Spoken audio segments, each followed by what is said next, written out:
happens to your data after you leave your rental car behind. Confusion over what should happen to data uploaded from phones connected to infotainment systems and rental cars, and who is responsible for deleting it, could be putting the privacy of customers at risk. A new report suggests it is not clear who is responsible for protecting the data that can be uploaded from smartphones when they connect to in-car systems. This data can include the location and contents of the smartphone as well as the user's home address, and it is often stored in the connected infotainment system and is not deleted. Privacy International rented a series of internet-connected cars from vehicle hire and car-sharing firms and found that not only was information about previous drivers collected and retained in the infotainment system, the system also contained past locations the vehicle had traveled to and could identify previously connected smartphones. In most of them there were between 5 and 10 different phone identifiers. When you connect to the Bluetooth, it will store your identifier. Millie Graham-Wood, solicitor and legal officer at Privacy International, told ZDNet. We also looked at the navigation systems. A lot of locations were stored. Places people had driven to you could possibly link up with their name and drive there, she added. Cars were rented from hire companies including Sixt, Enterprise, National, Zipcar, and Thrifty, while models tested included the Audi A3 and the Nissan Qashqai. Privacy International warns that not enough is being done to ensure that user information is protected, with rental firms suggesting it falls on the user to delete the data.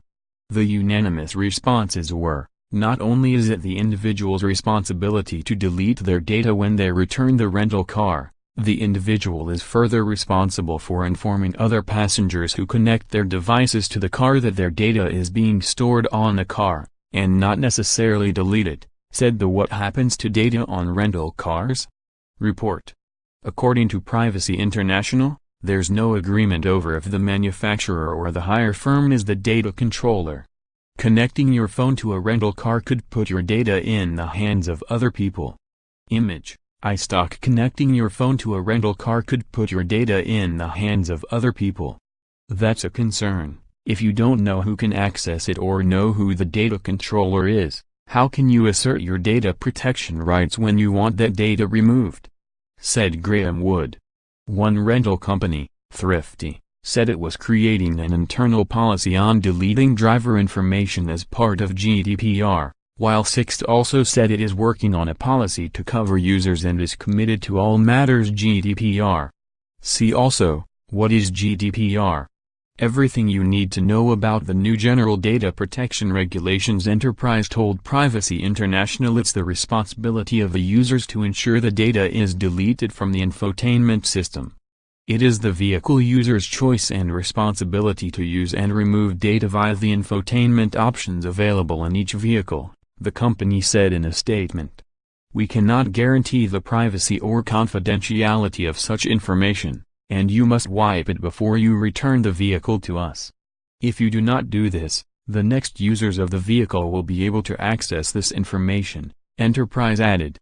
A spokesperson for Enterprise Holdings, which incorporates Enterprise, Alamo and National, told ZDNet, Enterprise welcomes all attempts to highlight the challenges associated with the use of infotainment systems in rental vehicles and hopes that the Privacy International report will assist in moving that debate forwards.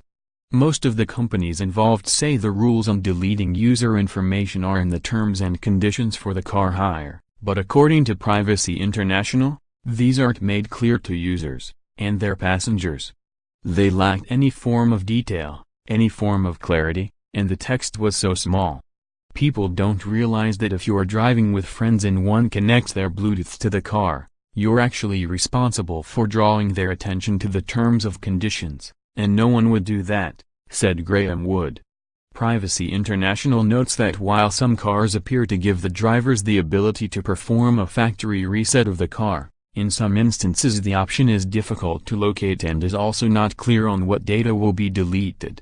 When approached to offer comment on the situation, Nissan said it was up to the car hire company or the customer to clear data, and that as manufacturer, Nissan doesn't have access to the internal systems of a car which isn't fully internet connected. As this is a rental company fleet vehicle, Nissan does not have access to or control of a vehicle to carry out such reset after each rental customer and would expect the customer or rental company to carry out any necessary resets, the company said in a statement. What needs to happen immediately is that car rental and car sharing schemes need to completely review how they approach this data and to provide very clear instructions to drivers. But they also need to do it themselves. The onus shouldn't be left on the customers. In the same way a car is cleaned, the data should be wiped, said Privacy International's Graham Wood. A lot of thinking needs to go on by both rental firms and car manufacturers about how they manage data and the duty of care they have to their customers. In response to the research, a Zipcar spokesperson told ZDNet, "At Zipcar we treat the security of our members' personal data seriously and are putting the necessary safety measures in place that will ensure we are ready for the GDPR regulations coming into force in May 2018. In an email to ZDNet, a Sixt spokesperson said, "The rental of Sixt complies with the current legal regulations regarding data protection. With regard to the new regulations in the coming year, Sixt will of course ensure that they are fully complied with." Furthermore, Sixt would like to point out that a customer can decide at any time which data he or she wants to release in the vehicle and can delete it at any time. Enterprise Holdings said they're trying to help customers keep their data safe and secure. To try and address this issue, we are proactively looking at different options to develop technology and procedures that could assist with wiping this infotainment data. In addition, we are also currently working on a campaign to educate consumers about syncing phones to the rental vehicle, a spokesperson said. ZDNet has attempted to contact every rental firm and car manufacturer mentioned in the report. From A to B with Amazon and Apple, will car ownership take backseat? As driverless technologies improve, cars will likely become more of a membership perk than objects of ownership. Intel and Ericsson 5G connected cars trial attains 1 Gbps speeds. Intel, Ericsson, Toyota, Denso, and NTT Docomo have announced attaining speeds of 1 Gbps down and 600 Mbps up while streaming 4K video from a connected vehicle across a 5G trial network in Japan. Waymo to test self-driving cars in Michigan's winter conditions to achieve full, Level 5 autonomy. Vehicles need to be able to handle all of the environmental conditions a human can. Read more on cybersecurity.